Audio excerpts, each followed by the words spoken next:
Yes, and you're with Damo here on 4WK. Time for our History Out There segment.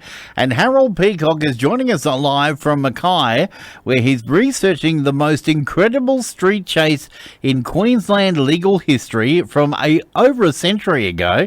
And it started in Dalby. Good morning, Harold.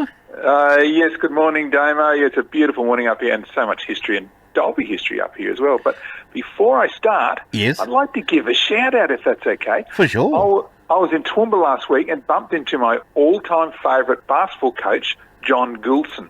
He was the best coach I ever had because he had passion and believed in me. So if you're listening, John, thank you and have a great day. I can't believe he turns 82 this year. Wow, there you go. What happened to the basketball? What happened to the basketball, the career? Oh, my career, well, I'm a bit old and slow these days, but I'm still reliving the past. Thank you, John, for reminding me of a little bit of that.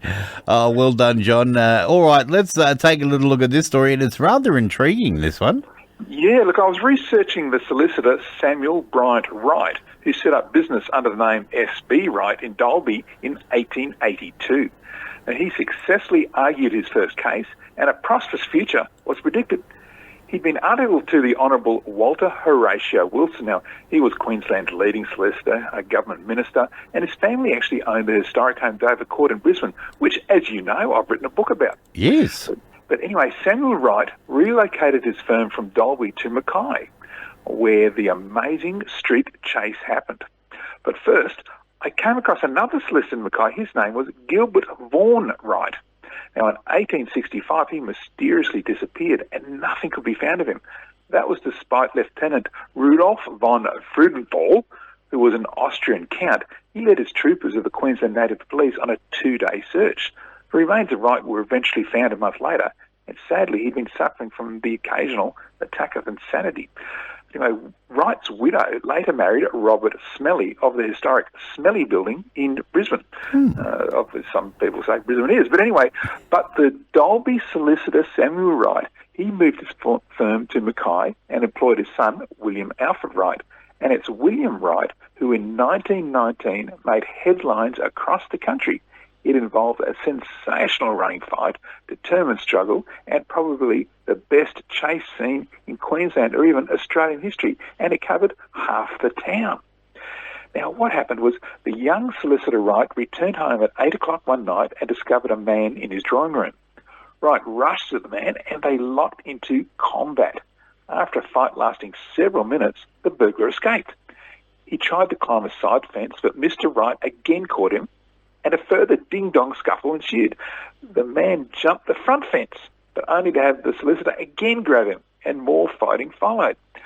The man managed to get away yet again, and this time he raced down the street.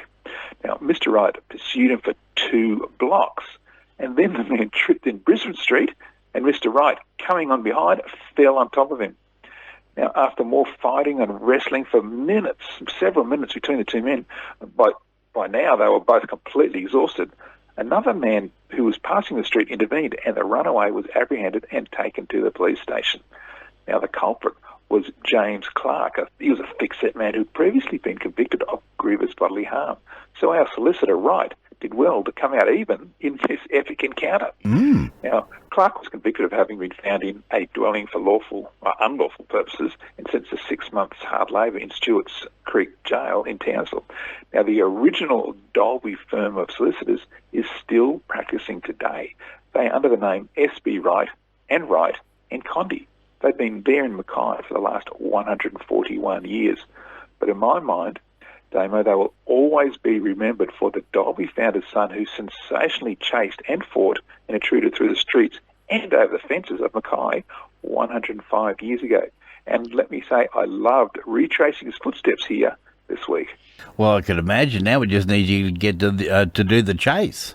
Oh, that's right. Right, climbing over the fences, like people did give me strange looks at that point, but running down the street, Brisbane Street, that was great. Yeah, I'm sure, mate. Now, of course, if anybody's got any little interesting stories like this they would like to have followed up, they can simply email you, can't they? That's right. Go to historyouthere.com. There's all the contact details there, and you can read this story and many others. And in fact, next week I'll be calling you live from Townsville, where there's another good granite belt and Darling Down story that I'll be telling you from there. Wow. Geez, you get around, Harold. I will go anywhere for a good story. You know that, don't you? I do indeed. Always great to talk to you, mate. Thank you so much for that one. And you have a fantastic time up there in Mackay. I can't help it. There's history here everywhere, and I'm looking forward to next week. Wonderful. There he is, Harold Peacock, joining us there. And jump onto his website, historyouthere.com, and you can read about that story and many others. And, of course, if you've got any stories you would like to tell Harold, all you have to do is jump onto that website, historyouthere.com, and you'll find all the contact details there. We'll take a break, back with our birthdays in just a moment.